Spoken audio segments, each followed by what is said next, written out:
Bienvenue aux Fruits du Baobab, là où on discute avec des entrepreneurs de la communauté noire. Je suis votre hôte, Sylvain, et aujourd'hui, on a reçu notre troisième invité, Farah Innocent, surnommé Farah la Loctician. Donc, Farah, récemment, elle a ouvert son salon de locks, salon de coiffure spécialisé dans les locks, nommé l'ABC des locks. Donc, ça reste une coiffeuse, entrepreneur. Aujourd'hui, elle nous a parlé de son parcours. On a discuté aussi des locks, les cheveux naturels, un peu comment ça nous affecte dans la communauté noire. Donc, il y a plein de sujets que moi j'ai trouvé vraiment intéressants et je pense que ça va plaire à beaucoup d'entre vous également. Euh, donc, sur ce, bonne écoute. Donc, bienvenue Farah au fruit du baobab. Euh, Comment est-ce que tu vas? Merci, je vais bien. Merci de m'avoir invité à ton show. Et je suis prête pour avoir une conversation avec toi.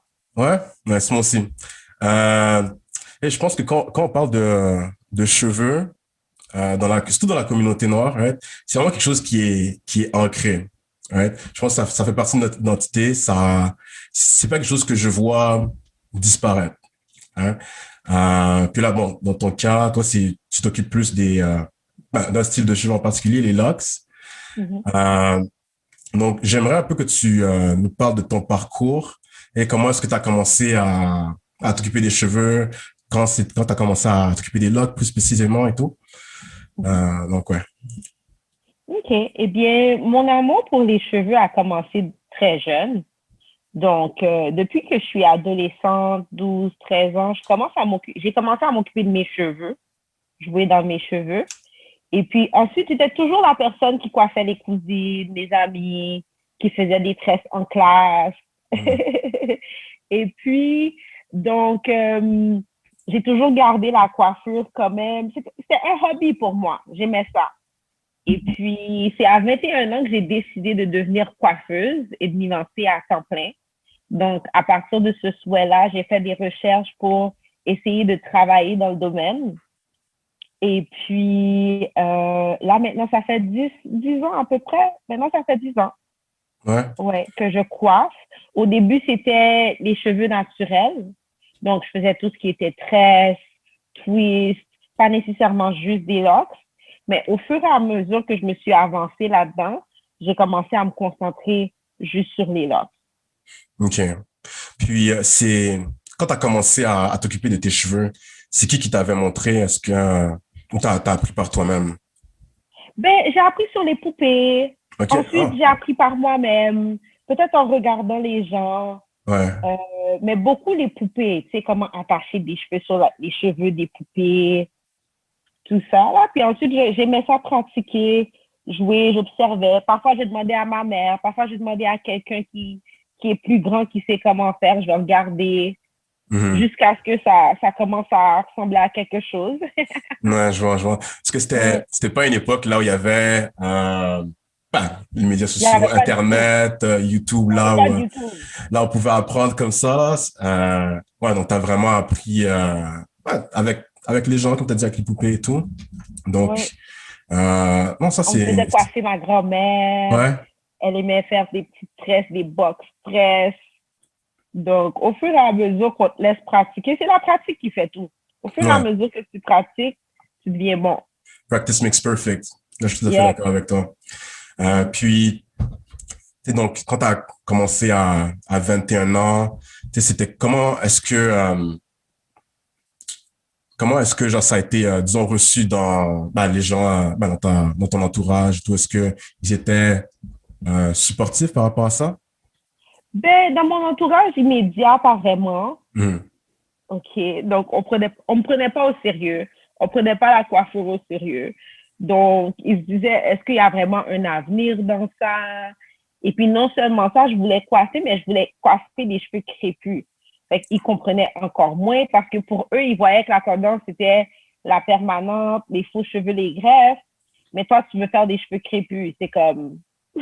Ouais. Ils comprenaient pas trop ensuite, les amis m'ont toujours encouragée. au niveau de la famille, bon, j'ai toujours, mes frères et sœurs, oui, les parents un peu moins, jusqu'à ce qu'ils voient que, OK, je suis capable de m'occuper de moi-même, je suis occupée. Et puis là, ils ont commencé à prendre ça au sérieux. Donc, à l'époque où j'ai commencé à travailler de la maison, là, j'ai commencé à avoir plus de compréhension. Parce que mes clients venaient à la maison. Donc, ils voyaient que, ah, elle est vraiment occupée de 9 heures du matin à 8 heures du soir à coiffer. Parce qu'il y avait toujours eu comme un doute, comme, tu passes tout ce temps-là à coiffer.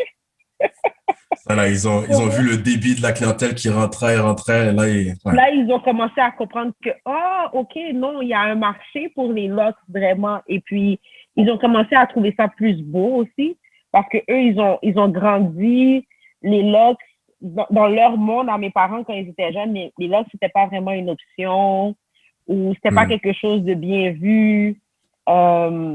Donc, en voyant mes clients, ben, leur mentalité a commencé à changer. Ouais. Ça, les locks, avec les années, ça, se sont popularisés de plus en plus, de plus en plus. Ouais, OK. Puis sinon, ça c'est, je me rappelle, on avait discuté auparavant, puis tu m'avais dit que tu t'étais formé pour pour pouvoir s'occuper des locks. Est-ce que tu peux nous en parler un peu? Mais former, ça veut dire que, bon, j'ai cherché des mentors ou des professeurs pour m'approfondir. Parce que le premier knowledge que j'ai eu des locks, c'était mes grands cousins qui avaient des locks qui me faisaient tourner, mettre des pinces. C'est eux qui m'ont expliqué quoi faire.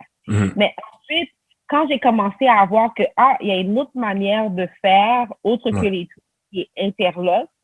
En premier lieu, j'aimais pas les interlocks, jusqu'à ce que je commence à voir des interlocks qui étaient beaux. Et puis, lorsque je demandais des informations comme, mais où est-ce que tu as fait ça, etc., on me pointait toujours vers Anta. Donc, étant à Montréal... Pardon? Vers où? Chez Anta Coiffure. Ah, OK, Anta Coiffure, OK. Ça, Oui, qui est dans l'Est. Okay. C'est la première personne que j'ai commencé à voir son travail en interlock qui, pour moi, était beau dans les cheveux.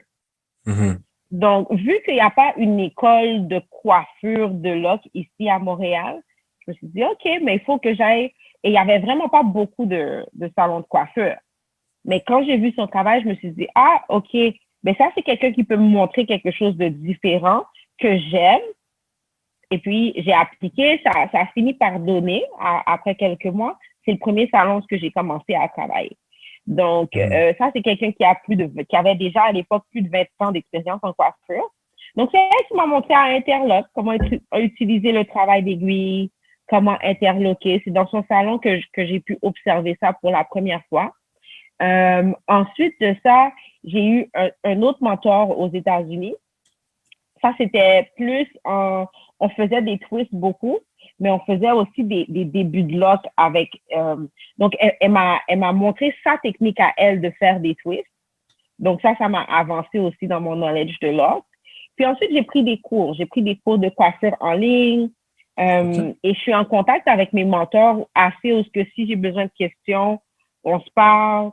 Si je veux faire des cours, pratiquer quelque chose, ils sont disponibles. Donc, j'ai pas été à l'école de coiffure parce que à l'école de coiffure ici, on fait des cheveux lisses. Ouais. Et ça m'a jamais attiré les cheveux lisses. Donc, stratégiquement, il a fallu que je me place à des endroits où je pouvais apprendre. Et parfois, ça a été en ligne, ça a été aux États-Unis ou ça a été en salon même. Okay, et à force de pratiquer aussi. Parce que du moment que j'ai commencé à m'y mettre à temps plein, j'ai vraiment commencé à travailler 8 heures par jour dans un salon de coiffure. Donc, là, ça a commencé mon apprentissage. Okay. Quand tu dis en ligne, on parle pas de YouTube, là, on parle de autre chose. Non, on parle de tu payes. Ouais. Tu suis des cours de telle heure à telle heure. Okay. Tu passes un test. Ou que c'est des professeurs de coiffure. Parce que maintenant, on peut trouver des cours virtuels. Ouais. Le premier cours virtuel auquel j'ai participé, c'était en 2015. Donc, ça, c'est quand je suis retournée d'Atlanta, j'étais ici, mais je voulais m'approfondir en tresse à l'époque. j'ai pris des cours. Pas que je savais pas que j'avais pas déjà une base, mais je voulais apprendre comment faire des noteless, comment faire certaines techniques.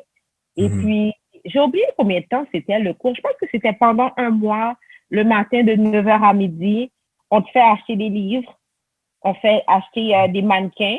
Et puis, c'est comme ça, comme que je te parle en ligne, là, sauf que c'est en groupe. Donc là, maintenant, les gens à l'école, ils font des cours sur Zoom. Donc, c'est la même chose. Si tu fais le cours sur Zoom, puis la personne arrive à voir tes mains corrigées. Non, fais pas ça comme ça, fais ça comme ça. Puis on te parle de la technique, combien de temps c'est supposé te prendre. Et puis, on te donne la base. Ouais, ça j'étais pas au courant qu'il y avait ce genre de choses-là. Ah, mais oui, mais oui, mais oui. C'est vraiment intéressant pour de vrai. Puis, donc, là, bon, toi, tu t'es beaucoup formé et tout.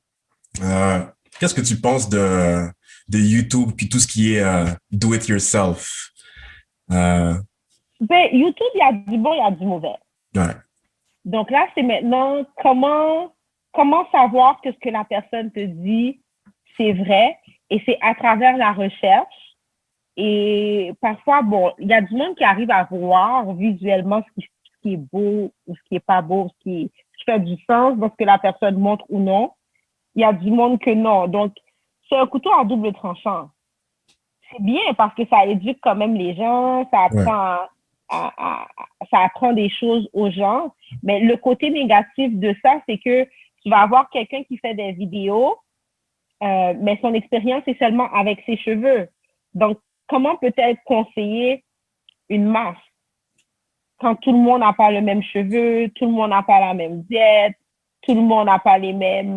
tu sais, il y a beaucoup de facteurs. Un produit peut être très bon pour moi et pas bon pour toi. Si on n'a pas la même capacité d'absorption dans les cheveux de nos produits, il y a plusieurs facteurs là.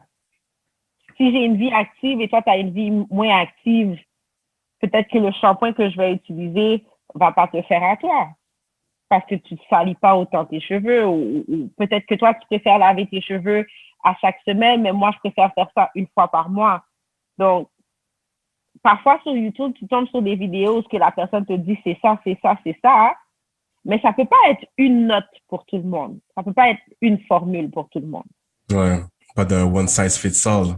Ouais, il n'y a pas vraiment de one Ouais. size fits all. Il y a des bases, il y a des trucs en général. Il faut que tu hydrates tes cheveux, il faut que tu gardes tes cheveux propres, il faut que tu nourrisses, il faut que tu les coiffes. Mais les fréquences, ça varie d'une personne à une autre. OK. La formule, la routine de chacun va être différente. Donc, OK. je ne sais pas si tu Ouais, non, comprends ce que je veux dire. ouais, non, je vois ce que tu veux dire. Puis ça transitionne bien par rapport à ma prochaine question. OK? Donc, bon, toi, maintenant, t'as ton salon depuis 2019, right? Oui, L'ABC des oui, Locks. oui, Donc, est-ce que tu pourrais un peu nous parler des services que tu offres? oui. Eh bien, à la BC des locks, on s'occupe de locks naturels. Donc, on est spécialisé en locks naturels. Ce que je veux dire par là, c'est qu'on ne fait pas d'extension. Hmm. Donc, on fait les débuts de lock. Et On entretient. pourquoi pas d'extension? Parce que je voulais vraiment aller promouvoir le cheveu naturel. Je trouve qu'il y a une fierté quand on arrive à faire pousser nos cheveux. On apprend à se connaître à travers le processus. Et souvent, quand on a des insécurités par rapport à nos cheveux, mettre les extensions, ça les efface pas. Ça fait juste les couvrir partiellement. Donc, je voulais vraiment qu'on focus sur le vrai et qu'on apprenne à cultiver cette vraie confiance en soi, là, cette vraie confiance. Donc, oui, donc on fait pas d'extension. Pas que je sais pas faire les extensions de l'autre, mais je Je préfère comprends. vraiment juste m'occuper du vrai. Mhm. Et puis, il y en a pour tout le monde. Il y a d'autres personnes qui font des extensions. C'est bien correct, mais ma clientèle à moi, elle est en paix avec juste son cheveu. Mhm. Elle veut prendre le défi. Il y en a pour qui c'est un défi, il y en a pour qui c'est pas un défi. Hein. Il y en a qui ont toujours été naturels, pour qui c'est OK, ça ne dérange pas avoir les cheveux courts et attendre. Il y en a pour qui c'est un plus gros challenge, mais lorsqu'elles arrivent à vraiment se sentir épanouies dans leurs cheveux, là, c'est vraiment comme, moi, je trouve que c'est gratifiant. Je trouve que c'est très beau à voir. Ouais, je suis bien d'accord, ouais. Puis, bon, tu disais que t'occupais plus des logs par rapport au service. Tu fais aussi de la consultation, n'est-ce pas? Oui, je fais Euh, de la consultation. Donc, lorsque quelqu'un ne sait pas trop comment elle veut commencer ses locks, on fait une consultation, pardon. On passe hmm, au travers les différentes techniques, les différences que ça va représenter dans la routine, le budget. On regarde les cheveux de la personne pour voir si ce qu'elle veut, c'est vraiment possible pour elle.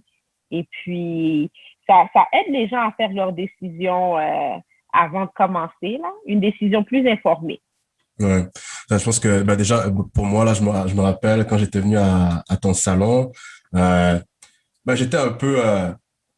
peut-être, bon, je savais que je voulais en faire, mais j'étais un peu indécis. Je pense Oui, peut-être pour la majorité un peu pour beaucoup de tes clients, bon, on sait un peu c'est quoi les logs, mais on n'est pas trop sûr. oui. Donc, moi, je trouvais bien qu'il y ait le fait qu'il y ait une consultation, ça aide à faire vraiment son choix. Puis, est-ce que tu pourrais un peu nous définir c'est quoi les logs? Parce que parfois, j'ai l'impression que ben, disons, la définition, c'est pas très clair, c'est quoi les logs? Si on y OK. va simplement, Simplement, les locks, c'est une fusion de cheveux. mhm, Et nous, on a les cheveux bouclés. Si jamais on arrête de brosser et de peigner nos cheveux, ils vont finir par s'entremêler parce qu'ils sont bouclés. Quand tu les mouilles, ben, ils vont se mélanger. Donc, quand on parle de prendre soin de locks, on va aller pousser le cheveu à se mélanger ensemble, mais on va l'entretenir pour que tout se fasse de manière régulière entre chaque lock et on va créer un look. Donc, quand on prend soin de lock, mais on prend soin de fusion de cheveux. Et voilà, donc c'est des cheveux et ça devient comme une coiffure, une autre manière de porter ses cheveux. On ouais, porte ses cheveux en fusion de cheveux. ok, ok. Non, c'est une bonne définition, ça, comme j'aime bien ça. Euh, Peut-être par rapport aux locks, depuis longtemps, il y a beaucoup de mythes. Et c'est quoi les mythes que tu connais, que tu as souvent entendu par rapport aux locks? Bon, les mythes. Les locks, c'est sale. Ouais. Euh, les locks, c'est des gens qui travaillent pas, qui font ça. C'est des bombes qui travaillent, qui font ça. Euh, Ça, c'est les mythes qu'on va avoir, que les locks, c'est pas professionnel, que si tu as des locks, tu vas Mhm. pas te trouver un emploi respectable. Ouais. Euh, que les locks, c'est pas joli. Le jour que tu as besoin d'être d'aller dans une occasion spéciale, ben, tu peux pas avoir ça. Toutes sortes de mythes comme ça, là. Ouais. Ouais. Puis, pourquoi est-ce que tu penses que ces mythes-là, ils sont là? Bon, premièrement, on peut pas nier que, par exemple, la Jamaïque a vraiment contribué au souvenir des logs, parce que les logs viennent de loin. On faisait des logs il y a des centaines d'années en Afrique. J'imagine que, bon, je ne sais pas si l'esclavage a joué un rôle là-dedans, là, le fait Ouais. qu'on a quitté nos terres, on a oublié comment on se peignait ou peut-être qu'on n'a pas eu le droit de se peigner comme ça. En tout cas, si on fait des recherches, on voit que ça existait bien avant. Mais euh, on n'a pas vu des lots pendant longtemps. C'est pour ça qu'on a comme le feeling que maintenant c'est à la mode, maintenant ça devient de plus en plus populaire. Mais pendant longtemps, où ce qu'on voyait des locks, c'était à travers la culture jamaïcaine. Ouais. Donc, le reggae, le Rastafari, Bob Marley. Donc, c'est Mhm. ces gens-là qu'on voyait avec des locks qui fait que quand on entendait le mot dreadlock, tu l'attachais à la Jamaïque, au reggae, à la culture Rastafari. Donc, qui dit Rastafari dit consommation de cannabis. Euh, donc, c'est pour ça qu'on va souvent penser que si tu as des locks, ben, tu consommes. ce n'est pas nécessairement vrai. Effectivement. Puis on s'entend que ça a évolué. Parce que les locks qu'on voyait dans les trucs jamaïcains, c'était beaucoup des freeform. Ouais. Donc, beaucoup de locks que l'on laisse pousser naturellement, qu'on va pas venir twister, rouler. Et puis, ensuite, on a commencé à avoir des locks peut-être chez les artistes. Lauryn Et ensuite, il y a une Hill. culture qui a commencé à se développer aux États-Unis où on prenait soin des locks dans les salons de coiffure, pas à l'interlock, pas à la freeform, mais à la palm roll, où on utilise du gel, on s'assure que ce soit bien ramassé. C'est ça comme un autre aspect clean, une autre structure dans les cheveux. Donc, s'il y a les mythes, c'est parce que lorsqu'on voyait les locks, c'était comme ça. Ou sinon, si tu vas dans un pays où que majoritairement les gens sont noirs, puis il y a des sans-abri, mais les sans-abri, ils peuvent pas aller se faire couper les cheveux, aller dans un salon de coiffure. Fait que souvent, ils ont des locks qui sont, c'est pas entretenu. Donc, tu viens attacher l'étiquette, le mot à ce que tu vois. Ouais. Ouais, les gens Ouais. font des associations et tout. Ouais. Ouais. Donc, comme tu disais, là, aux États-Unis, ça s'est un peu popularisé, puis ils ont commencé à entretenir leurs locks. Puis sans ça, nos cheveux, ils seraient vraiment, comme tu disais un peu, ils auraient le look freeform qui, Ouais. ouais, ok, d'accord. Ouais. Parce que s'il n'y avait pas les techniques de on roule ou lorsqu'on les fait à la pause, on s'assure que ce soit symétrique. Nos cheveux, ils loqueraient, mais ils loqueraient. Il y en aurait des gros, des petits, ça n'aurait pas été uniforme. Donc, dans le salon, on va venir on va venir observer le cheveu, travailler le cheveu pour qu'on le fasse OK, mais comme que nous, on le veut. Ouais, On vient contrôler ce que le cheveu fait. ok. Puis, est-ce que tu penses que, quand on parle, tu sais, le mouvement Nappy, Big Chop, tout ça, est-ce que tu penses que ça a aidé à la popularisation des locks? Oui, Ouais, oui, ça a aidé à la popularisation des locks parce que plus tu explores ton cheveu naturel, plus tu essaies des coiffures, forcément, tu vas essayer les locks. ok, Parce que ouais. c'est naturellement ce que nos cheveux font, hein. C'est pas nouveau. Si tu observes ton cheveu et tu le laisses agir, il va finir par loquer parce qu'il est frisé. Donc, ça fait partie des choix naturels. Les locks, c'est une coiffure naturelle. Moi, je considère que je suis dans les cheveux naturels. C'est nos cheveux. Mhm. Ouais. Ouais. Puis, bon, comme je disais tantôt, là, t'as ouvert ton salon en 2019. Donc, puis c'était en octobre, si je me trompe pas, n'est-ce pas? Oui, en C'est ça, octobre octobre. 2019. Ok, parfait. Octobre. Puis là, quelques mois après, il y a eu la pandémie. Puis là, Ouais. on est toujours là-dedans. Comment est-ce que ça a affecté le business? Comment est-ce que t'as géré tout ça?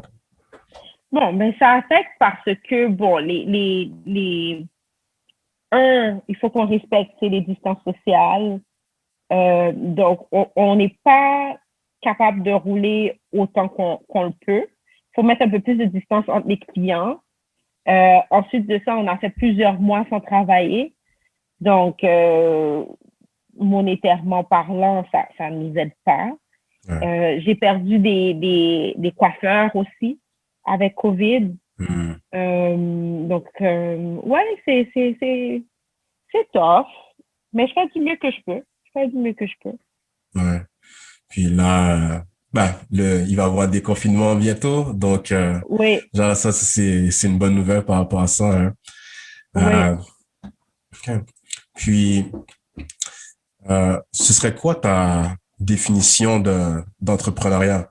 Parce que toi, bon, t'as quand même eu un parcours intéressant. Hein. Et je me rappelle quand tu m'as dit que que t'allais ouvrir ton salon, et j'étais surpris, j'étais comme, oh nice, c'est vraiment bien et tout. Ce serait quoi ta définition d'entrepreneuriat? Entrepreneuriat. Bon, on dit qu'un entrepreneur, c'est quelqu'un qui résout des problèmes. Donc, quand tu trouves une solution à un problème, ben, tu as essentiellement une entreprise.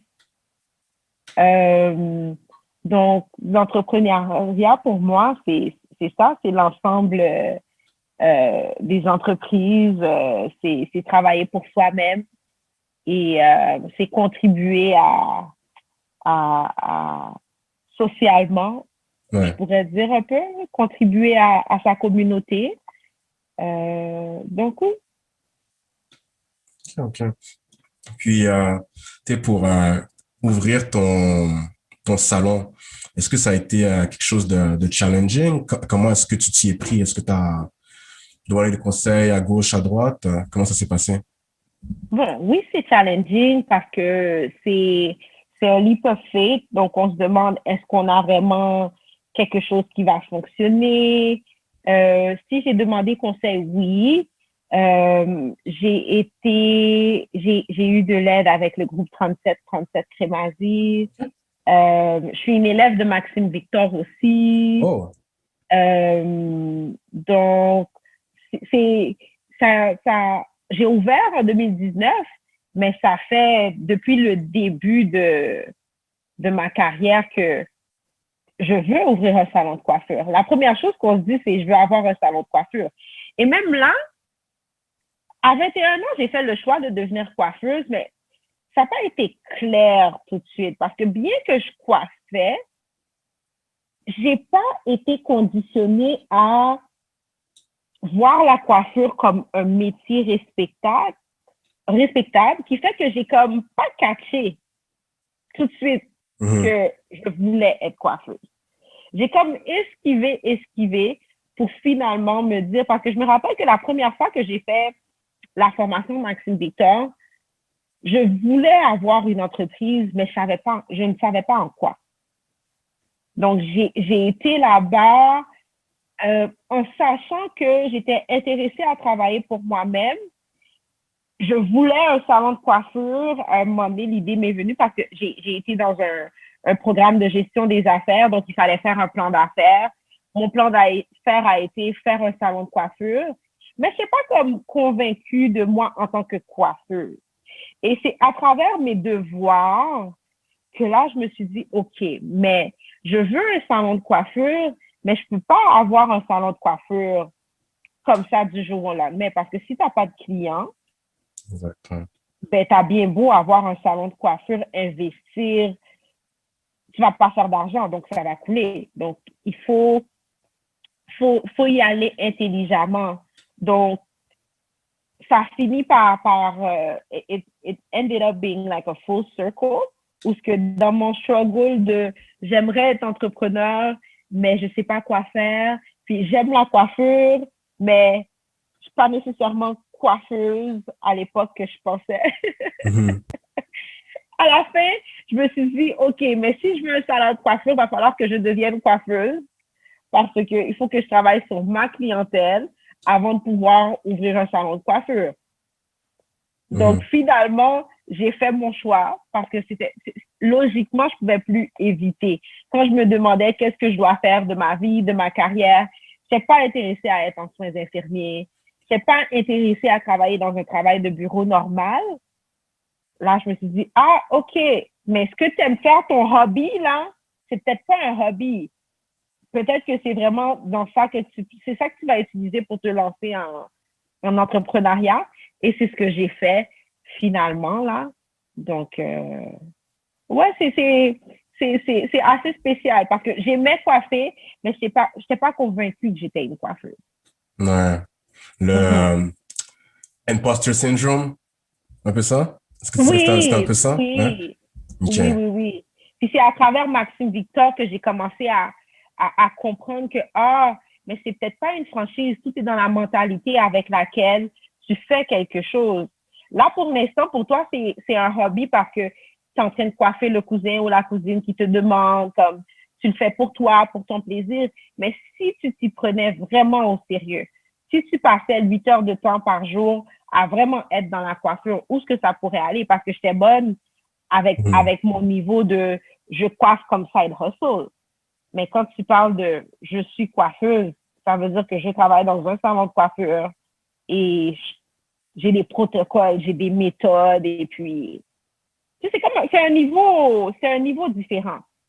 Ouais. Puis je pense que dans notre communauté, on ne réalise pas les nuances derrière la coiffure en termes d'expérience, méthode, pratique et tout. Mais quand tu commences à te concentrer là-dessus, tu vois. Et vraiment, à chaque salon de coiffure où j'ai travaillé m'a apporté quelque chose parce que à cause de l'environnement où ils étaient, il y avait de la structure, il y avait de la méthode, moi aussi, j'ai réalisé ça en allant travailler dans les salons. Bien que je savais, mais tu sais, il y a savoir théoriquement, puis il y a savoir pratique.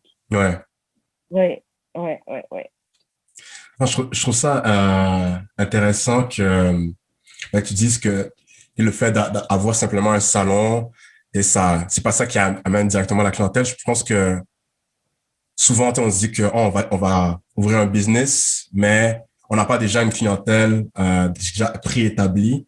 Donc, comme tu as dit, tu as bâti ta clientèle petit à petit avant d'ouvrir ton salon. Et ce qui a fait en sorte vraiment que comme les choses continuent de rouler et tout. Non, je trouve ça vraiment, c'est un bon point, c'est bien, c'est très bien. Puis aussi le fait ouais, que tu te sois vraiment formé en entrepreneuriat avec Maxime Victor. J'ai regardé quelques-unes de ses vidéos et tout. Ça semblait très intéressant. Donc, non, ça c'est cool. Puis, moi aussi, comme tu dis, par rapport au fait que dans la communauté, on réalise pas le potentiel qu'il y a derrière les cheveux en termes de, comment je pourrais dire, peut-être en termes monétaires, là, qu'est-ce que les business qu'on pourrait créer avec ça. Oui. Ouais, non, ça, je suis bien d'accord par rapport à ça. C'est, comme je dis, c'est quelque chose qui est là, mais on ne l'utilise pas assez, j'ai l'impression. Je sais pas, toi, qu'est-ce que t'en... Oui, et tu vas voir que tout ce qui est manuel dans les communautés noires n'est pas vraiment respecté. Donc, on va valoriser les grands diplômes, les longues études, mais la coiffeuse, puis le plombier, puis le gars qui pose de la céramique, on va se dire, oh non. Nos parents vont dire, oh non, mes enfants ne peuvent pas faire ça. Pourtant, c'est des choses, ça vaut autant, comme tu arrives à gagner ta vie aussi bien qu'ailleurs. Maintenant, est-ce que tu le prends au sérieux? Ouais. Tu as bien beau faire des longues études, si tu ne te présentes pas au travail, tu ne vas pas faire d'argent. Vrai. Ouais, comme tu as dit, tout est dans la mentalité dans laquelle on fait les choses et viser vers une certaine excellence, pas juste faire le travail, s'arrêter là. Et vraiment, comme on dit, là, donner son 110%, right? Oui, donner son 110% dedans. Puis, parce que si j'avais pas changé ma manière de voir la coiffure, ça n'allait pas fonctionner. J'ai dû dire, ben non, Farah, c'est pas un side hustle. Ça peut être une carrière. Donc, focus, pratique. Donc, oui. Ouais, c'est nice. Puis, par rapport à, bon, et toi, dans ton métier, tu deals beaucoup avec les clients, c'est vraiment le premier contact. Comment est-ce que tu définirais un bon service à la clientèle?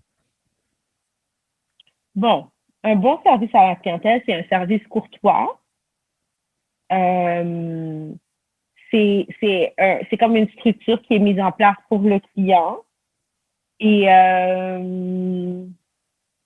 voilà, hein, c'est le respect, c'est la politesse, c'est comment tu accueilles le client. Et voilà. Ouais. OK. Parce que moi, je me rappelle, comme j'en avais déjà parlé là dans un dernier épisode là, mais quand moi mon premier emploi c'était je travaillais à Walmart. Puis j'ai eu des bons clients comme j'ai eu des mauvais clients. Puis même quand tu as des mauvais clients, il faut toujours que tu les traites avec respect, que tu les aides le plus possible. Et vraiment le but c'est de faire en sorte que les clients ils puissent arriver à son objectif. Right? Donc, toi, est-ce que ça t'est déjà arrivé d'avoir des clients qui étaient un peu, on va dire, mauvais? Puis, comment est-ce que tu gérais ça? Ou si tu as des anecdotes, je sais pas. Bon, oui. J'ai déjà eu des histoires vraiment comme farfelues. Ouais. Parce qu'il y a des gens qui sont fous. Mais ça fait longtemps que je suis dans le service à la clientèle. Même avant la coiffure, j'ai travaillé au McDonald's, j'ai travaillé au cinéma, j'ai travaillé Ouais. dans des magasins. Donc, j'ai toujours travaillé avec le public quand même au service à la clientèle au téléphone. J'ai travaillé Mhm. chez Bell, j'ai fait à tel cas. J'ai fait toutes sortes d'emplois. Hein. Ouais. Et puis, donc, avec le temps, je sais que bon, à la place où ce que je suis, je peux pas aller m'obstiner avec la personne. Je n'ai jamais le droit d'insulter, d'être bête avec la personne. Tu comprends? Donc, tu essaies le plus possible de garder ton sang-froid, de permettre à la personne de dire ce qu'elle a à dire et tu essaies de gérer la situation avec le moins de drame possible. Et bien qu'en étant fine, il, ça arrive parfois que quelqu'un essaye là, vraiment de te chercher. Mais il faut pas le prendre personnel. Il faut pas le Ouais. prendre personnel. Et puis, you have to learn to roll with the punches. Je pense que je suis une personne vraiment fine. Toi, t'es mon client. On se connaît depuis longtemps, là, Sylvain. Ça va Mhm. faire 4-5 Ouais. ans. Ouais. Tu as coupé tes cheveux, mais sinon, tes cheveux auraient été longs. Ouais. Ouais. Donc, tu as recommencé ton journey. Mhm. Mais il me semble que je suis pas mal gentille. Ah ouais, très gentil. Sinon, je serais plus là. Quand Mais quelqu'un ouais. a un problème avec moi, Uh-huh. c'est parce que tu cherches, Ouais. c'est parce que tu veux. Mhm. Donc, ouais, j'ai déjà eu des histoires. Il y a une histoire qui me vient en tête qui est particulière. Ouais. C'est une histoire où une cliente est venue pour des microlocs et en voyant mes cheveux, elle me dit, mais moi, je veux ce que toi, tu as dans tes cheveux. Puis là, je lui explique que c'est des cystolocs, mais elle est venue pour une consultation. Fait là, je lui explique la différence Est-ce entre que les tu, ouais, microlocs ouais. et les est-ce que tu cystolocs. pourrais expliquer la différence entre les microlocks et les sisterlocks? OK. Donc, si on regarde la famille des locks, il y a les locks traditionnels et il y a des locks qui sont très petits. Mhm. Dans les locks très petits, il y a les micro-locks et il y a les sister-locks. La différence, c'est que c'est des techniques différentes. Donc, sister-locks a un protocole précis parce que c'est une identité de marque. Il y a un copyright dessus. Donc, Mhm. pour dire que tu as des sister-locks, il faut que ta coiffeuse ait été formée par la compagnie sister-lock. Puis eux, ils font leur lock tissé de la pointe à la racine avec un outil particulier et selon une grille particulière. Donc, il y a une manière de tracer, il y a des grosseurs à respecter. Dès que tu dépasses la grosseur, c'est plus considéré sister-lock. Si tu mets des rallonges dessus, c'est plus considéré sister-lock. Si tu vas voir une autre coiffeuse, ben, on considère que tes sister-locks ont perdu l'identité, l'intégrité sister-lock parce que eux, ils font quelque chose de précis. Même quand tu regardes les produits, on n'utilise pas d'huile quand on fait des sister-locks. Il y a vraiment un protocole précis qui est donné aux sister-locks. Tandis que les micro-locks, il n'y a pas vraiment de secret derrière la technique. Dès que tu prends une petite portion de cheveux pour les loquer, c'est considéré, c'est juste parce que c'est petit, assez petit.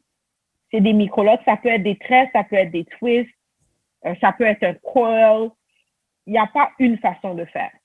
Mhm. Tu comprends? Ouais, je vois un peu, ouais. Ouais. Donc, les cystolocs, c'est 400 locks et plus. Tu pourrais 400. avoir 200 locks et Ouais. puis c'est assez petit pour être considéré des micros. Mhm. Tandis que cystoloc, tu vas être dans un certain nombre de locks, une manière de faire précise. Et tu vas aussi loquer le cheveu selon les boucles de la personne. Donc, à l'intérieur des cystolocs, il y a 4 manières de loquer les cheveux. Donc, si tu as, par exemple, quelqu'un qui a des grandes boucles à la métisse et quelqu'un qui a un cheveu crépus avec des boucles plus serrées, leurs cheveux vont être loqués de manière différente. Mhm. Donc, c'est seulement entre conseillères fistologues qu'on va pouvoir continuer le travail de l'autre sans jouer sur les motifs de l'autre, sans défaire la cadence. Ouais. Je ne sais pas si j'explique ça bien, là. Ouais, non, je pense que c'est quand même assez clair. Mais il y avait quelque chose que t'avais dit par rapport au Sister Locks, c'est un peu comme il y a une marque. J'ai pas super bien compris ça. It's trademark. Ouais, c'est ça, un trademark. Et ça, comment ça se fait, comment est-ce que ça se fait que c'est un trademark? Ah, parce qu'il y a quelqu'un qui l'a créé. Donc, Dr. Joanne Cornwell, OK. est la personne qui a créé la compagnie Sister Locks. Mhm. Donc, elle a choisi le nom Sister Locks. Elle a dit, OK, ça, c'est un certain type de lock. Donc, Ouais. cette madame-là, elle a fait des recherches. Elle, son objectif était comment est-ce que je peux aller faciliter ma routine capillaire tout en mettant en valeur ce que j'ai. Et donc, elle voulait créer un système de cheveux qui est beau, qui est facile et qui est unique. Et c'est comme ça qu'elle a fini par créer des mini locks. Mais dans sa recherche, elle a aussi exploré différentes manières de tisser les cheveux pour que ce soit beau, pour que ce soit durable. Et donc, c'est comme ça qu'elle a créé les sister locks, qu'elle a créé les motifs de locks, donc les différentes manières de tisser les cheveux selon les boucles de chacun. Donc, c'est pour ça que quand on fait une consultation sister locks, on passe à travers, bien entendu, c'est quoi, qu'est-ce qu'on peut faire avec, etc. Mais on fait aussi des échantillons dans la tête de la personne. On regarde s'il y a des textures de cheveux différentes et quand je dis des échantillons, ça veut dire que la personne va vivre avec des échantillons environ 3 à 4 semaines. Il faut qu'elle lave ses cheveux au moins 2 fois pour voir quelle technique de motif de lock tient le mieux dans ses cheveux. Et donc, à partir de... Ensuite, quand la personne revient, on regarde c'est quoi qui a le mieux tenu et on fait ses cheveux avec cette technique-là. Donc, dans les étapes, c'est différent. Donc, Dr. Joanne Cornwell, elle a créé ça. Donc, elle a fait ses recherches avant 1993, mais en 1993, elle a commencé à offrir son cours. Aux États-Unis, pour être coiffeuse, tu as besoin d'un permis. Donc, tu dois passer par l'école de cheveux naturels ou sinon, tu peux pas. Donc, Joanne Cornwell, elle s'est battue contre ça. Non seulement parce qu'elle considère que entretenir nos cheveux, ça fait partie de notre culture. Mhm. C'est quelque chose qui a toujours été inné en nous, chez nous. Faire des tresses, faire des twists. Everybody, most of us, la plupart d'entre nous, on sait comment faire. Donc, de là maintenant à dire que si quelqu'un tresse ses cheveux à quelqu'un pour des sous, la police peut venir s'en mêler et arrêter la personne qui a tressé les cheveux de l'autre parce que c'est de la fraude. Ouais. C'est un peu s'approprier quelque chose qui ne vous regarde pas, right? Ouais. Non, c'est bien vrai, ça. Donc, elle s'est battue contre ça pour que Sister Locks n'a pas rapport avec le curriculum d'études de coiffure naturelle aux États-Unis. Si tu veux apprendre à faire des Sister Locks, tu contactes la compagnie, tu es formé par eux et tu as le droit de travailler, d'avoir ton entreprise en Sister Locks sans avoir à faire 1 an et demi en école de coiffure. Donc, la formation Sister Locks, c'est une formation de 5 jours, de 8 heures à 4 heures, où ce que tu apprends les fondamentales des Sister Locks, les différents types de cheveux qui existent, comment loquer, comment utiliser l'outil Sister Lock, parce que c'est un outil différent, c'est pas fait avec le crochet. OK. Et donc, c'est tout un...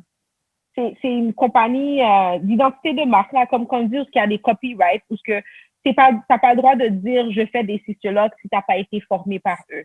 Mhm. Donc, si eux, ils trouvent ça, on peut fermer ta page sur Internet. Ouais. On peut te poursuivre en justice. OK. Même, c'est pas ben, au Canada aussi, parce que là, c'est une compagnie américaine. Est-ce que c'est aussi... Au Canada aussi, parce que... Oui, au Canada aussi. OK, Et OK, ils OK. font des formations au Canada. OK, d'accord, d'accord. Donc, ils ont arrangé ça selon les lois. Là, quand tu signes Ouais. les papiers, tu fais ta formation, tu acceptes de respecter les règles et les lois de Sister Locks. tu vas voir que aucune conseillère en cystologue va te montrer avec quoi elle fait les cheveux sur YouTube. OK, OK, Si tu fais des recherches, tu OK. ne vas pas voir le cystologue. Il y a peut-être des gens qui ont fait le cours, qui ont décidé de plus suivre, qui montrent l'outil. Comme il y a une madame que j'ai vue sur YouTube qui montre l'outil, mais apparemment, elle n'a pas été formée. Je ne sais pas où est-ce qu'elle l'a pris, où est-ce qu'elle l'a eu, là. Ouais, ouais. Mais c'est quelque chose qu'on garde secret, qu'on fait aussi. On ne fait pas devant les gens le plus possible parce qu'on veut protéger la technique. OK. Et je trouve ça vraiment intéressant parce que c'est la première fois que j'entends quelque chose comme ça. Parce que, bon, comme tu as dit, ou comme on a dit, les cheveux, vraiment, c'est quelque chose, c'est identitaire. La communauté ne pourrait pas ne pas s'occuper de ses cheveux. C'est quelque chose qui est là, puis ça va toujours rester. Puis le fait qu'aux États-Unis, ce soit interdit de s'occuper des cheveux sans avoir fait les cours, c'est ce que tu as dit, n'est-ce pas, c'est ça? Ouais. Et ça nuit la communauté noire. Donc, Ben oui, le ça les fait que, appelle avancés. ouais. Donc, le fait qu'elle a, justement, créé ce trademark-là, c'est vraiment pour protéger Ouais. la communauté. Et je trouve ça intéressant parce que c'est la première fois que j'entends quelque chose comme ça. Hein, Oui, moi je aussi, pas, quand j'ai découvert qu'est-ce qui se passait derrière, quand j'ai fait mon cours, j'étais complètement émerveillée et je n'ai que du respect ouais. pour Joanne Cornwell parce que pour quelqu'un comme moi, qui j'ai dû continuer mon apprentissage en ciblant, OK, je vais aller travailler là parce que je vois que il y a quelque chose de nouveau, il y a quelque chose que je peux apprendre. Tu sais que c'est comme ça que j'ai dû apprendre. Quand tu arrives dans une classe de cystologue, t'es vraiment reconnaissante parce que la personne a vraiment pris le temps d'analyser, d'étudier, de créer une formule qui n'est pas juste du n'importe quoi, là. Et à l'époque où elle l'a fait, et c'est fou parce qu'elle a fait ça en 1993, Ouais. et c'est maintenant que les cystologues sont populaires Mm-hmm. à cause de YouTube, à cause de Instagram. Parce que maintenant, tu as des cystologues, tu prends un selfie, hashtag cystologue, là, il y en a d'autres qui le voient. Ouais. Puis tu réalises que les filles capotent. Ouais. Les filles voient ça, puis elles sont comme, oh my God, c'est quoi ça? C'est vraiment beau. Mais avoir su, j'aurais fait ça fait combien de temps? Etc. Parce qu'elles trouvent ça vraiment beau. Et c'est vraiment le fun parce que où ce qu'on est habitué à passer par exemple, notre samedi, c'est notre hair day. C'est la journée où ce que tu laves tes cheveux, tu démêles tes cheveux, tu te coiffes. Mais tu as passé la journée dans tes cheveux. Fait que beaucoup d'entre nous sont habitués à sacrifier une partie de leur fin de semaine ou la fin de semaine lorsqu'elles doivent se coiffer. C'est pas un mode de vie. Ouais, c'est quand même, c'est lourd, c'est lourd. Lourd! Ouais. Fait que quand tu réalises que, mais si je loque mes cheveux, là, le temps que je passe dans mes cheveux est coupé de 3/4. Puis là, on découvre que, mais il y a les gros locks, mais il y a aussi les petits locks. Beaucoup de filles aiment les petits locks parce que ça leur fait penser à, c'est des cheveux lourds, des cheveux, puis on arrive à voir que, on peut avoir cet aspect-là sans avoir besoin de produits chimiques ou de lisser nos cheveux. Donc, c'est vraiment rafraîchissant. Je pense que pour beaucoup d'entre nous, c'est rafraîchissant d'avoir cette liberté-là, tout ce temps-là. Ouais, je suis tout à fait d'accord. Mais franchement, comme tu as dit, mad respect à elle. Tu as dit docteur, donc elle a fait son PhD, c'est ça, si je ne me trompe pas? Oui, elle a un PhD et Puis, c'est une madame qui, si je ne me trompe pas, elle a fait des études panafricaines. OK, d'accord. Donc, Ouais. elle est très... Ouais. Puis tu peux voir que ça s'appelle Sister Lock. C'est même le nom et te rappelle quelque chose de très pierre noire. Elle parle français, anglais. OK. Donc, elle offre son cours en français. Elle était supposée venir à Montréal juin dernier. Elle allait faire le cours en français à Montréal. Malheureusement, à cause de COVID, ça n'a pas pu être fait. Mais moi, je respecte beaucoup ce qu'elle a fait. Je respecte beaucoup ce qu'elle a fait parce que c'est pas du n'importe quoi. Et ça vient éclairer comme les yeux, même quand tu n'as pas les termes pour définir certaines choses, elle vient te l'apporter. It's just beautiful. Moi, personnellement, en tant que quelqu'un qui aime les cheveux crépus naturels, j'ai beaucoup aimé le cours. Et ça me dérangerait pas faire un rafraîchissement, là. Parce que quand tu fais le cours, tu peux toujours aller suivre le cours pour moins cher à titre de rafraîchissement. Et puis, quand elle revient à Montréal, je suis déjà inscrite au dernier cours. Je vais le refaire. Juste pour me rafraîchir, repasser par... que you never know anything too much. Hein. On n'a jamais fini d'apprendre. Tout à fait, ouais. C'est vrai. Ouais. C'est vrai. Faut continuer à se former et tout. J'entends, je pense que, surtout dans le monde dans lequel on vit, pour la plupart d'entre nous, bon, on fait nos études, on a terminé, là, on travaille, puis on arrête d'essayer d'apprendre de nouvelles choses parce que, bon, on est capable de subvenir à nos besoins et tout. Puis, j'avais entendu un proverbe par rapport à ça, là, ils disent que il y a deux morts, il y a la première mort à 25 ans quand on arrête d'apprendre, genre, parce que généralement, c'est au moins là où les gens, ils commencent à, ils ont terminé leurs études, puis il y a la vraie mort. Ouais. Donc, je trouvais ça quand même drôle, mais ouais, tout à fait d'accord avec toi, il faut continuer d'apprendre. Ouais. Puis, donc, parce que t'as parlé des microlocks, Sister Locks. C'est quoi les autres styles de cheveux pour les locks? Pour les locks, il y a les freeform locks. Ouais, freeform locks. Il y a les twists, palm rolls, il y a les interlocks. Donc, moi, comment je définis ça à l'ABC des locks? Il y a les locks traditionnels et il y a les locks très petits. Dans les locks traditionnels, il y a les twists et les interlocks.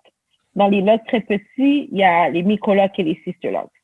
Ensuite de ça, on voit les freeform locks, qui sont les locks qu'on laisse pousser, on va définir ça un peu par la routine capillaire. Donc, quelqu'un qui a des freeform va aller au salon de coiffure peut-être une fois, 2 fois par année, max. Une fois que tu commences à jouer dans tes cheveux plus que ça, c'est plus vraiment freeform. Ouais. Est-ce que t'en as beaucoup, ça, de clients qui font des coiffures freeform? J'en ai pas beaucoup, non, j'en ai pas beaucoup. Il y a le semi-freeform aussi, où ce que ça va être une routine minimaliste. Quelqu'un qui fait semi-freeform va peut-être aller au salon 1 fois par saison ou 2-3 fois par année. Donc, ça va avec le niveau de... Bon, je vais pas dire négligence, non, mais... mais, ouais, genre mais en voulant dire... Quelqu'un qui prend soin de ses cheveux de manière normale va au salon aux 6 à 8 semaines ou entre 4 à 8 semaines, entre 1 mois à 2 mois. Là, ça, c'est typiquement la fréquence que les gens utilisent pour faire leurs cheveux. Et il y a maintenant aussi les wigs. Les wigs, c'est les gros locks à la Miami style. Là. Oh! Ouais, je pense que j'ai vu quelques photos de ça. Tu connais Kodak Black? J'ai déjà entendu son nom. Oui, si je me trompe pas, j'ai le visage en tête, là. Oui. Les gros locks qui ont l'air un peu de dessin animé, là, ils sont très épais, le bout est arrondi. On appelle ça des wigs. OK, ça, j'ai jamais entendu ce terme-là. OK, ça, c'est nouveau. Ça devient nouveau. Ça, tu sais de quoi ça a l'air? Ça a l'air de lock freeform, mais fait en salon. OK. Very weird. Mais c'est le lock qui est épais. C'est le lock qui te fait penser au rasta. Sauf que il est tissé et manipulé à l'interlock. Donc, it's kind of a merge. Parce que quand tu vois ça, tu te dis, j'avais vu une de mes mentors sur Facebook l'autre jour, elle disait, on a fait tout ce travail-là pour évoluer les locks dans la communauté pour retourner au Wix. C'est vrai. C'est nouveau, mais ça ressemble à ce que les gens aimaient pas avant. Mais maintenant qu'on a l'esprit plus ouvert, il y en a qui aiment ça. Moi, j'aime tous les types de locks. J'ai aucune discrimination. Mon prochain set de locks, ça va être des freeform. Ouais, je pense que tu l'avais dit, ça. C'est toujours à faire. OK. Non, c'est bien ça. Genre, il y a le fait qu'il y a quand même cette diversité là dans les styles de locks. Vraiment le fait qu'il y ait plusieurs options et il y en a pour tous les goûts. Et je pense que c'est vraiment c'est une bonne chose parce que je pense que dans le passé il y avait, quand on passait au locks, c'était vraiment une chose, tu vois. Il n'y avait Oui, pas autant de styles et tout. oui, Donc, oui. ouais. Maintenant qu'on a les options et les choix, on voit que de plus en plus de personnes arrivent à s'imaginer avec des locks. Mhm. Ah, peut-être pas cela, mais comme ça, je pense Ouais. que j'essayerais bien. Puis là, je vois beaucoup de femmes en ce moment veulent avoir ces locks. Mhm. Mm. Puis, bon, dans la communauté Lux, il y a ce débat constant. euh, Dreadlocks ou Lux? C'est lequel qu'on devrait utiliser parce que il y a toujours cet aspect négatif qui est associé aux dreadlocks. Mhm. Euh, donc, toi, qu'est-ce que tu en penses de ça? Bon, moi, ce que je pense de ça, c'est que le premier terme que j'ai connu, c'était dreadlocks. Mhm. C'était les dreads. Ah, je vais Ouais. faire des dreads, je vais faire des dreadlocks. Mhm. Puis, j'étais dans un monde francophone qui utilisait un mot anglophone. Donc, pendant des années, j'ai utilisé le mot dreadlocks sans faire aucun lien avec Ouais. dreadful, parce que c'est ça, on dit que c'est péjoratif et Ouais. que it's considered dreadful, il y a une connotation parce que ça vient de l'esclavage. Mhm. Euh, donc, je sais que maintenant, on est un peu plus sensible par rapport à ça. Donc, j'essaie le plus possible d'utiliser le mot locks. Mais le mot dreadlocks ne me dérange pas parce que moi, je pense pas que les locks sont dreadful. Ouais. Donc, je retire, je ne donne même pas tout ce pouvoir-là à ce mot-là, là, Ouais. parce que pour moi, c'est pas laid. Donc, moi, ça me dérange pas, mais pour respecter les autres, Ouais. j'utilise Box le plus possible. Ouais. Ouais, ça, c'est vraiment quelque chose que j'ai vu là sur Internet. Là, il y a vraiment ce débat-là. Ah, why you shouldn't use the word dreadlocks? Un truc comme ça. Euh, Ouais, moi, ouais. je rentre pas dans ces débats-là, là, parce Ouais, que it ouais. doesn't bother me. Mhm. Et puis, je sais pas si c'est égoïste ou si c'est mauvais, mais toute notre vie, c'est des dreads. Ouais. C'est un effort conscient. Je fais un effort conscient pour Mhm. ne pas dire dreadlocks, pour ne pas vexer personne. Ouais. Mais sinon, ça me dérange pas. Ouais, je vois ce que tu veux dire. Puis, en parlant de débat, il y a un autre aussi débat là qu'il y a dans la communauté des Locks, puis même la communauté noire. Et est-ce que les Blancs, ou même les autres, là, tout simplement, est-ce que les non-noirs ont le droit de porter des locks? Toi, c'est quoi ton opinion par rapport à ça? Absolument. Moi, je Ouais. pense que les autres communautés ont le droit de porter des locks. Pour plusieurs raisons. Raison numéro, bon, ça n'a pas d'importance, ça n'a pas vraiment d'importance comment je les nomme là, Ouais, ouais. mais on porte des cheveux lisses tout le temps. Mhm. Donc, c'est de dire qu'ils n'ont pas le droit de porter nos cheveux, ça voudrait dire qu'on n'a pas le droit de porter leurs cheveux. Ouais. On le fait. Mhm. Donc, mais sinon, euh, le monde des locks pour les cheveux lisses et ondulés a beaucoup évolué aussi. Ouais. Donc, moi, je ne trouve pas que c'est laid. Mhm. J'arrive à voir la beauté dans ce qu'ils font. Ouais. C'est une autre esthétique, Ouais. Parce que le cheveu est mais différent.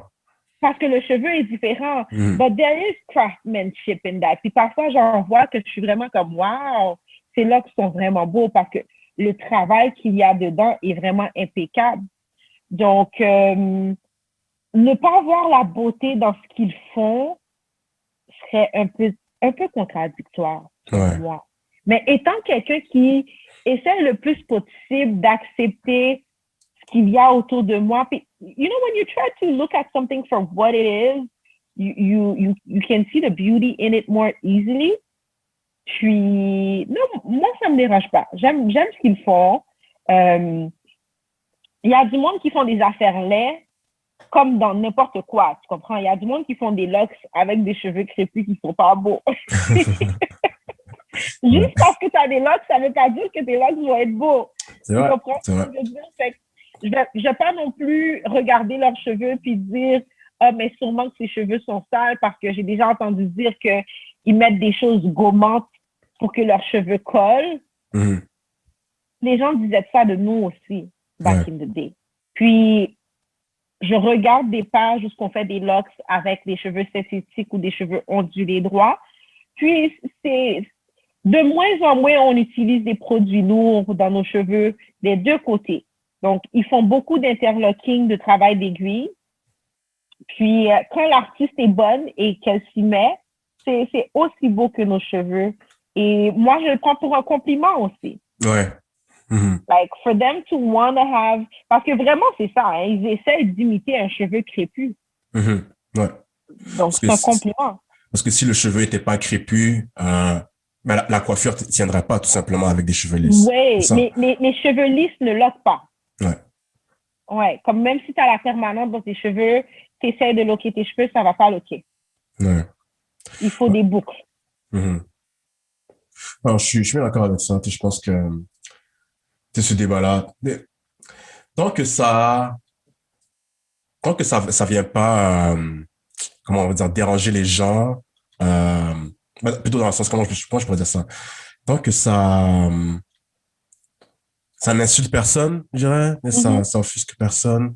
Et je pense que mhm. c'est correct, il n'y a pas de mal. Chacun, c'est tes cheveux, tu fais qu'est-ce que tu veux avec tes cheveux. Je pense pas que ce serait une bonne chose que les gens viennent dire, ah, mais t'as des cheveux comme ça, tu peux pas avoir ce type de coiffure-là. Et je pense que c'est un peu, Ouais, une exagération, là. ouais, c'est d'exagération. Puis même Ouais, lorsqu'ils disent, ah, tous leurs cheveux sont laids, ouais, c'est pas vrai. ouais. Il y en a qui ont des beaux cheveux. Là, sur le Mhm. plateau, j'en croise souvent, hein, à côté du Ouais, savon. Donc, il y a un salon de locks pour caucasiens, ok. pas Ouais, trop loin, Sundari. c'est quoi le nom? Sundari. Ok. Je sais pas si c'était parce que je me rappelle à un moment donné, j'avais peut-être tapé sur Internet, là, sur Google, Lux, Montréal. Je pense que c'était, ben, il Ils y étaient avait un sur salon. Saint-Hubert avant. Ouais. Ils sont déménagés un peu plus bas. Mhm. Fait qu'on n'est pas loin, mais je pense que leurs clients, ben, dans le quartier, il y a pas mal de caucasiens avec des locks. J'en vois de Ouais. temps en temps. Ouais. Mhm. Puis, mais ça, là, justement, par rapport à cette polémique-là, ça me fait penser, il y a quelques années, il y avait cette vidéo-là sur Internet. Tu vois, il y a un jeune homme avec des dreadlocks, un blanc, et je pense qu'il s'apprête à monter les escaliers, puis il y a une fille qui lui dit, ah non, tu devrais pas avoir des cheveux comme ça. Euh, puis, bon, voilà, genre comme, tu sais, elle le touche, elle essaie de, like, she's harassing him. Tu sais, c'était un peu Mm. ça, puis ça aussi, là, ça crée une polémique, là. Encore là, comme je dis, et de Non, dire que quelqu'un peut pas avoir un type de cheveux, je sais pas. c'est ridicule. Si on commence dans ce débat-là, là, on va commencer à pointer du doigt toutes les gens qui n'ont pas des vrais cheveux, là. Ouais, ouais, non, ça Je c'est pense vrai. on est la communauté qui utilise plus les faux cheveux que les autres. Pas qu'ils n'en Ouais. utilisent pas, mais c'est beaucoup plus courant chez nous que chez les autres. Donc, si tu pointes du doigt les autres, il faut Mhm. pointer du doigt nous-mêmes aussi. Ouais, c'est vrai. Comme on dit, lorsqu'on pointe quelqu'un, il y a trois doigts qui pointent vers nous. Ah, Ah donc, non, ça, j'ai pas entendu ça. ouais. Quand j'étais jeune, quelqu'un m'avait dit ça, un professeur aussi. Ouais. Ah, c'est bien vrai. Puis, ça transitionne bien par rapport au prochain sujet. Évidemment, donc, quand on parle tout ce qui est de perruque, tissage, ou même lissage de cheveux, toi, c'est quoi ton opinion par rapport à ça? Non, ben, je trouve que les faux cheveux, c'est le fun. Mhm. Euh, c'est comme un accessoire, hein. C'est comme des Ouais. souliers, un Mhm. sac à main. Ça va avec l'humeur, on change d'humeur, on change de cheveux. Ouais. Je trouve que c'est le fun, mais je trouve que c'est dangereux aussi pour la communauté Mhm. parce qu'on s'attache à l'impression que ça nous donne Ouais. et ça vient couvrir beaucoup d'insécurité et ça ne les Mhm. guérit pas nécessairement. Ça les couvre, mais ça ne les guérit pas. Ouais. Donc, c'est dangereux lorsque on vient s'habituer aux faux cheveux tellement que on commence à avoir du dédain pour nous-mêmes. Puis, lorsque ça arrive, je trouve ça triste. Je trouve Mhm. ça triste. Mais sinon, j'empêche personne de... Qui Ouais. suis-je pour dire aux gens quoi faire avec leurs cheveux? Non, c'est bien vrai, c'est bien vrai. Parce que ça, c'est, veux pas, je pense que l'esclavage, la colonisation a eu beaucoup d'impact sur la communauté, right? Puis Mhm, c'est principalement dû à ça que il y en a qu'il y a des tissages, tout ça. mhm. Euh, Parce qu'avant, justement, c'était pas comme ça que les gens s'occupaient de leurs cheveux, right? Non. Si tu C'était regardes très, très les différent. photos de nos parents, grands-parents, ils avaient des beaux cheveux naturels. Ouais. Donc, Bon. en très peu de temps, je ne sais pas qu'est-ce qui s'est passé. En 40 ans, là. Maintenant, on revient. Le naturel reprend le dessus. Mhm. Le mouvement nappy est fort, là. Mais bon, Ouais. c'est définitivement la plus chez les femmes, là. Et je pense que chez les hommes, il y a pas ce même rapport-là, parce que pour la majorité d'entre nous, on a les cheveux courts. Mais Right? il y a un Puis, lien, hein. il y a aussi... Ouais, vas-y. Moi, je C'est quoi trouve que ça? les gars, en tout cas pour les locks, les gars Ouais. ont beaucoup influencé les femmes. Ah ouais? Ouais, Oui. ok. Vas-y, continue. Si je regarde ma clientèle, les premiers clients à vraiment adhérer aux locks, ça a été les hommes. Et Ah, ok. parce que les hommes ont pu se donner la chance de faire pousser leurs cheveux, les femmes ont commencé à le prendre en considération. Ah bon. Mais bizarrement, les gars sont rentrés dans la game de naturel et ont commencé à... Mais Mhm. pour les gars, en tout cas, ils sont rentrés Ouais, dedans ouais. et c'est eux qui ont parti le bal. Pour moi, à Montréal, absolument. Ok. C'est... Ah, je m'attendais pas à ça. Parce que justement, j'allais te poser la question par rapport à... est-ce que tu... Parce que quand on parle de Lot, généralement, la première image qui vient en tête, c'est Bob Marley. Mhm. Puis, euh, bon, c'est lui qui a vraiment influencé la culture des dreadlocks et tout. Et j'ai l'impression, surtout quand je suis sur Internet, puis même quand je me promène sur ta page Instagram, je vois, il y a vraiment une majorité de femmes. Donc, je me demandais, mais comment est-ce que ça se fait que euh, il y ait plus de femmes, mais disons, le mouvement, très selon moi, a commencé par Bob Marley. Donc, Mhm. ouais, non, je trouve ça intéressant que tu dises que c'était à commencer avec les hommes, puis... Oui, ce qui a attiré les filles, c'est le mouvement des microlocs. Et le mouvement Ouais, des microlocs est jeune. ouais. Euh, J'ose penser que j'ai influencé quand même le marché des microlocs et sisterlocks à Montréal. Mhm. Et moi, mon cours de sisterlock, je l'ai fait en 2016. Ouais. J'ai fait en 2016. Mes premières clientes ont été peut-être en 2017, j'ai envie de dire. Puis à partir de là, plus que les gens les voient, plus ça attire du monde. Euh, mais les femmes, les 2, 3 dernières années, et c'est vraiment, elles adhèrent aux petits locks plus qu'aux gros locks. Mais Mhm. vu que les gros locks, c'est ce qu'on voyait avant, hein, il y avait beaucoup plus de gars. Ouais. Il y avait beaucoup plus de gars. Puis là, maintenant, les filles, elles regardent les gars comme, ah, oh, leurs cheveux sont jusqu'à leurs fesses. S'il est capable, lui, en tant que gars, je suis capable. Ouais. Ça influence. Ouais.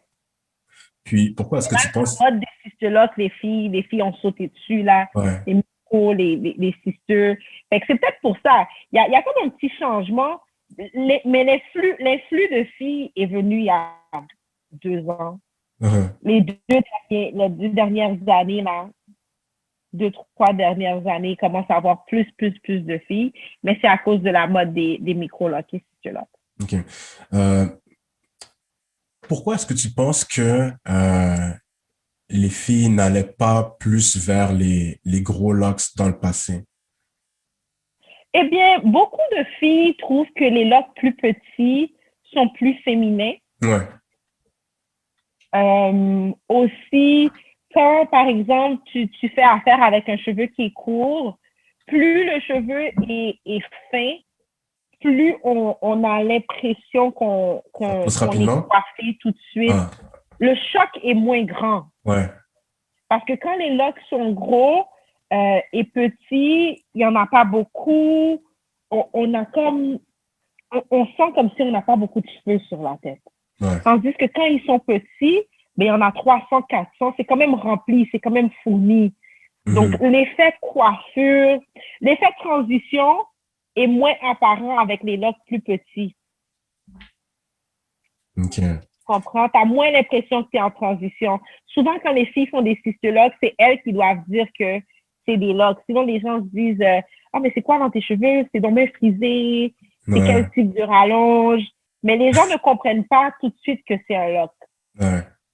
Parce que ça épouse tellement les boucles au début que you think it's another style. Ouais. Donc, il y a des petites différences comme ça qui fait que les filles... Vraiment, l'impression générale est que les locks plus petits sont plus féminins. Ça leur donne un effet féminin plus que les gros. Ouais. Ouais, ça, je peux concevoir ça. Ouais, non, c'est bien, ouais. I think it's good. Et tu vas voir qu'il y a des gars qui vont dire ah non, petit comme ça, je trouve que ça fait trop fille. Ouais, c'est vrai. Fais-moi des gros locks. Ouais. Faut qu'il y ait il y a un diamètre minimum, là. Et, quand c'est trop petit, là, non, je sais pas, non. C'est real. Puis, bon, ça, c'est, parce que on avait parlé un peu vraiment du potentiel dans la communauté par rapport aux cheveux et tout.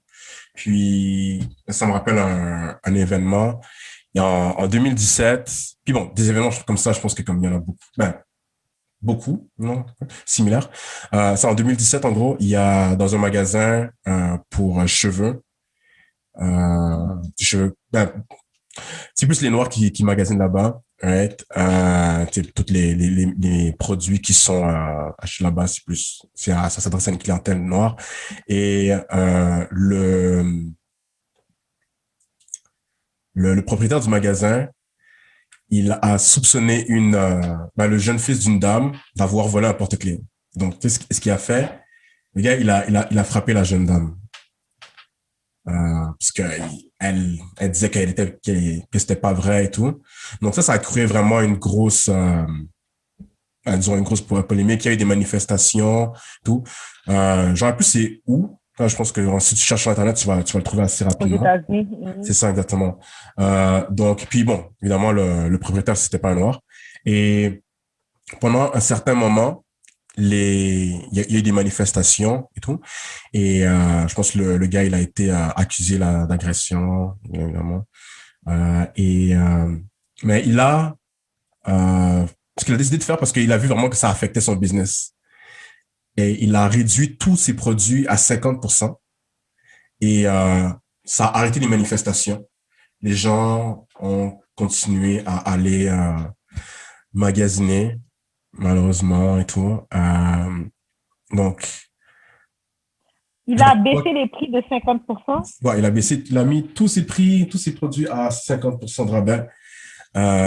Donc, ouais, toi, je vois qu'est-ce que tu penses de ça? C'est triste. Ouais. C'est triste parce que, bon, on devient que ce qui arrive avec notre communauté, c'est que on enrichit toujours les autres. On fait des choix d'achat qui vont enrichir les autres et les autres le savent. Mm-hmm. Les autres le savent que on n'a pas beaucoup de solidarité. Ouais. Comme quelqu'un comme ça qui agresse une madame pour aucune raison, même si elle avait volé.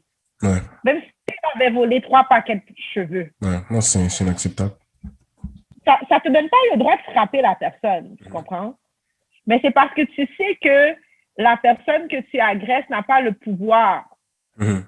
On n'a pas l'argent, on n'a pas les ressources, on n'a pas une communauté forte qui va venir après lui pour avoir frappé quelqu'un pour aucune raison. Donc là, en sachant que nos mentalités sont déjà un peu biaisées, que we lack a little bit of self-respect. Et c'est pas de notre faute, hein. Mm-hmm. C'est que l'esclavage, c'est quelque chose de real. Ouais. Quand on parle de faire perdre l'identité d'une communauté, les tactiques qui fonctionnent pendant des centaines d'années, et on vit dans un système qui n'a pas été bâti pour nous, Mhm.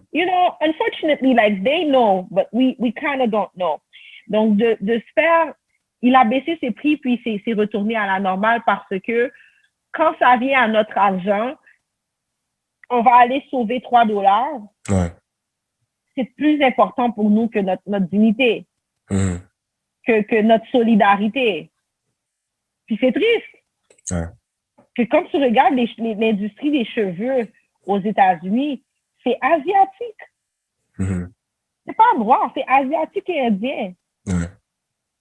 Donc, ils font des richesses à vendre des choses qu'eux-mêmes n'utilisent pas parce qu'ils savent comment c'est pas bon.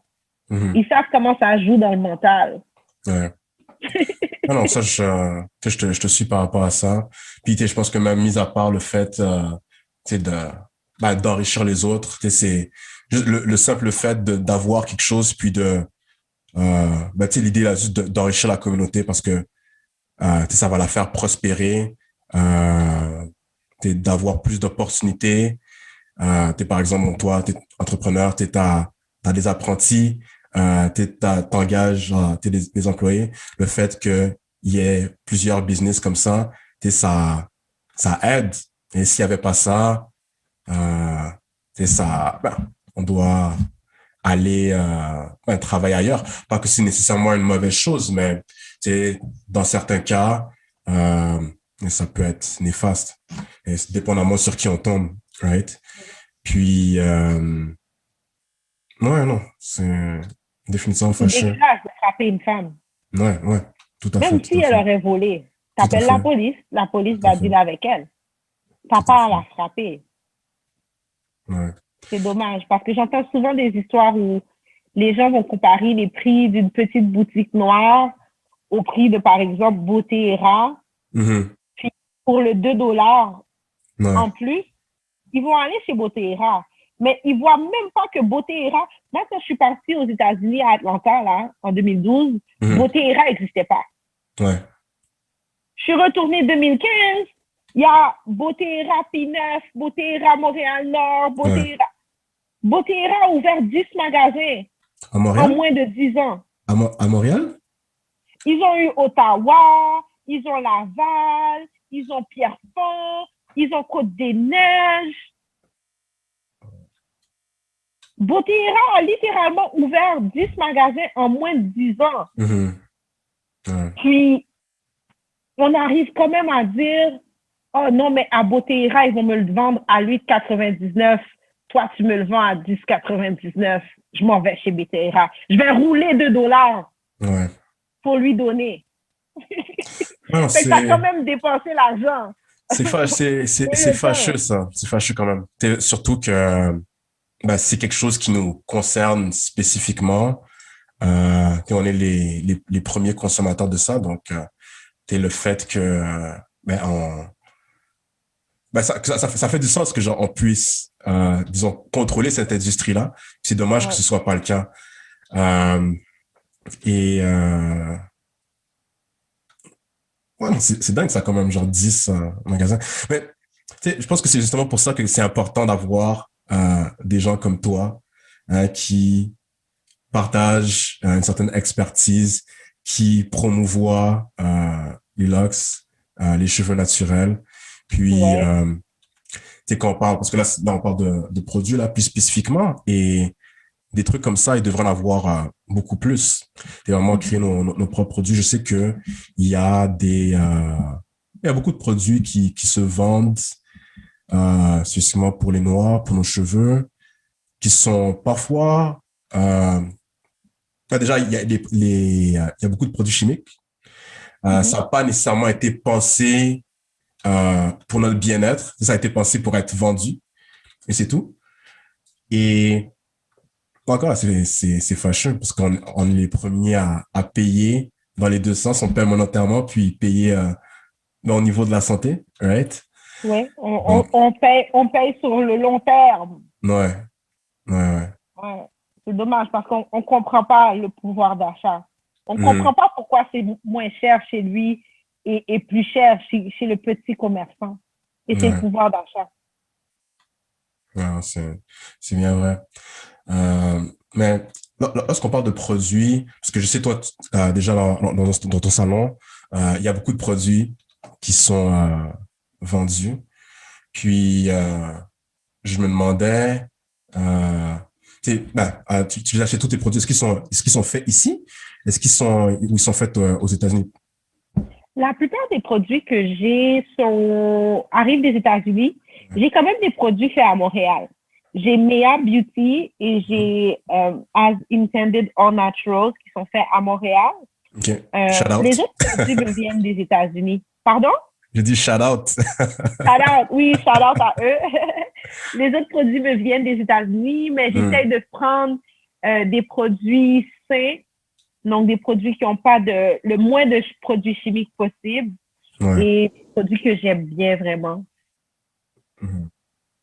C'est bien, je pense que comme tu sais, c'est important parce que tu sais, ça crée vraiment, euh, comment je pourrais dire, un réseau. Ça crée un réseau. Parce que, bon, et toi, tu fais les cheveux, mais les cheveux tout seul, c'est pas suffisant. Il y a quand même des besoins pour certains produits. Et quand il y a d'autres personnes qui créent des produits, et là, vous faites business ensemble et tout, puis ça crée quelque chose de beaucoup plus solide. Donc, c'est important. Par exemple, bon, ça reste dans le care, mais par exemple, bon, ce que je veux dire, c'est que mon dernier invité, lui, par exemple, il vend des produits pour la barbe, tu vois. Puis, c'est plus spécifiquement pour les barbes crépues. Hein. Donc, tu sais, des trucs comme ça, ouais, genre, chapeau, il en faut plus, Oui, c'est important. oui. Oui. Euh, ok, d'accord. Ça, je vois que j'ai déjà posé On a beaucoup de passé mes par les questions. questions. J'ai déjà posé beaucoup de mes questions. Mais je pense à ça parce que tu me rappelles, tu avais dit une fois que bon, il y a plusieurs types de coiffures et il y en a certaines qui durent plus longtemps, qui sont plus longues à faire que d'autres.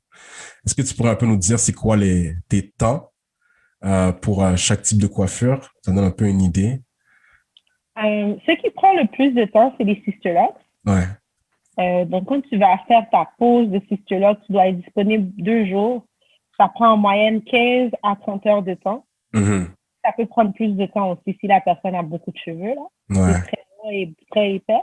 Ouais. Donc, tout ce qui est plus petit prend plus de temps. Mhm. Et donc, ensuite de ça, c'est les microlocs. Les microlocs peuvent varier en 4 à 8 heures de temps, dépendamment de la longueur et épaisseur des cheveux. Mais en Ouais. moyenne, c'est 4 heures la pause. Ensuite, les starterlocks, 2-3 heures de temps à peu près. Parce que c'est plus gros, il y en a moins à faire sur la tête. Et pour les retouches, ça va dans le même ordre. Les cystolocs, en moyenne, c'est 4 heures de temps la retouche. Les microlocs, en moyenne, c'est 2 à 3 heures la retouche. Puis les locks traditionnels, en moyenne, c'est 1 heure et demie. OK. C'est quand même une longue période, ça, à jouer dans les cheveux d'une personne. Oui. Est-ce que, tu sais, ça fait 10 ans là que toi, t'es là-dedans. Est-ce que ça joue sur le physique, ça? Est-ce que c'est lourd sur le corps? Oui, c'est lourd pour le corps. Moi, je commence à sentir les répercussions. Là. Quand Ouais. j'ai 38 ans, là, je commence Mhm. à sentir dos, hanches, les bras, le poignet. Ouais. Ça, c'est des endroits où on sent parce qu'on fait des mouvements répétitifs. Ouais. On est debout toute la journée. Donc, oui, il y a des impacts physiques qui sont très vrais. Mhm. Puis, tu sais, comment est-ce que tu gères ça? Est-ce que tu t'entraînes pour essayer d'un peu pallier à ça? Est-ce que Oui. vous faites du yoga? Je sais pas. Je m'entraîne pour essayer de garder une santé mentale Ouais. intéressante, physiquement aussi, Mhm. parce que je sais que pour que je puisse coiffer beaucoup, il faut que je sois solide sur mes jambes, il Ouais. faut que je sois légère pour mon corps, Ouais. pour que mon dos soit bien droit, bien solide. Ça aide Mhm. avec la posture aussi, s'entraîner. Ouais. Donc oui, je m'entraîne pour essayer de rester apte Ouais. physiquement. OK, OK. Puis, mais est-ce que ça t'arrive de faire les cheveux assises? Est-ce que c'est quelque Ça chose qui m'arrive, aiderait, ça? ça m'arrive, mais c'est très rare. OK. C'est très rare parce que je trouve que ça me ralentit d'être assise. Ah, OK. Et aussi, lorsque je suis assise, j'ai tendance à tirer plus sur le dos. Mhm. Donc, c'est pas nécessairement une solution. Dépendamment de l'angle, là, parfois c'est pire. Ouais. OK, OK. Ça, je me disais, là, que, tu sais, ouais, on se dit, là, arrête, parce que être debout toute la journée, et c'est pas nécessairement une bonne chose. Mais être assis aussi, ça, c'est pas nécessairement la meilleure des choses, là. Mhm. Puis, ouais, au niveau de la performance, ça, j'avais pas pensé à ça, là, que ça pourrait avoir un impact sur, ouais, le fait de s'occuper des cheveux et tout. Mhm. OK. Euh, Ça, ouais, en fait, là, pour ça, ça va être, je pense que ce sera une de mes dernières questions. Est-ce que, est-ce que tu penses, puis ça, c'est assez général, là, c'est pas spécifique au LOX, mais est-ce que tu penses que euh, les hommes ont un impact sur le fait que les femmes se lissent les cheveux ou perruque ou même quand on parle de tissage et tout? Est-ce que tu penses qu'il y a un impact là-dessus? Il y a un impact parce que la femme veut plaire à l'homme. Mhm. Donc, si la femme sent que l'homme a une préférence pour ces choses-là, Mhm. elle va essayer de se modeler à l'image qu'il aime Ouais. pour essayer de l'avoir. Hein. Donc, oui, il y a un impact. Parfois, les gars, parfois c'est fondé et parfois c'est pas fondé. Mhm. Euh, mais c'est fondé parce que ça nous vient de quelque part. Ouais. Si tu penses que les gars préfèrent les filles aux cheveux lisses, ça te vient de quelque part. Que ce Mhm. soit wrong ou vrai, Mhm. ça vient de quelque part. Et beaucoup de femmes ramassent ces messages-là. Ouais. C'est ce qu'on voit autour de nous. Bon, parfois, parfois, je vais voir des gars qui disent, moi, je préfère les filles aux cheveux naturels, Mhm. mais leurs copines ont des tissages. Mhm. Fait que c'est comme... Ouais. Non, c'est quand même un sujet chaud, là. Tu sais, c'est aussi un grand débat. Ouais. Ouais, ça, je Il comprends y que a du comme, fondé et il y a du non ouais. fondé. Ouais, non. Tout à fait. Puis, je pense aussi le fait que, comme on vit dans un monde globalisé, il y a Internet, Instagram, Facebook, là, tous les médias sociaux, on pourrait les nommer, là, Snapchat, TikTok, tous Mhm. ces trucs-là. Il y a beaucoup de choses qu'on voit qui sont pas nécessairement dans notre réalité au quotidien. Mhm. Puis, on va assimiler ces choses-là. Donc, Mhm. c'est ça aussi, je pense que comme tu sais, ça joue parfois et tout. Oui, les Ouais. médias, absolument. Ouais. Ah, top. Puis les films aussi, ouais. Ah, ça aussi, les films. Les films, Ouais. Ouais, que ouais, dans les films, on voit justement divers types de coiffures là, qui vont être soit bonnes ou néfastes. Puis ça joue dans notre mental. ouais. Ouais. OK, OK. Euh, ouais, je pense que comme ça conclut pas mal l'épisode, la Notre podcast. discussion. Est-ce que toi, en tant qu'entrepreneur, est-ce que tu aurais, ce serait quoi ton message pour les jeunes personnes qui veulent faire quelque chose de similaire ou quelque chose de plus spécifique? Ce serait quoi ton conseil pour yes, les gens qui s'intéressent à l'entrepreneuriat? Ah, ben, allez-y, hein. Moi, je conseille à tout le monde parce que je, je ne crois pas en une formule gagnante pour tout le monde. Mhm. Je crois que on a tous notre histoire, on a tous notre chemin à faire. Et à la fin de la journée, ce qui compte, c'est d'être passionné, c'est d'être sérieux, c'est d'être motivé dans ce qu'on choisit de faire.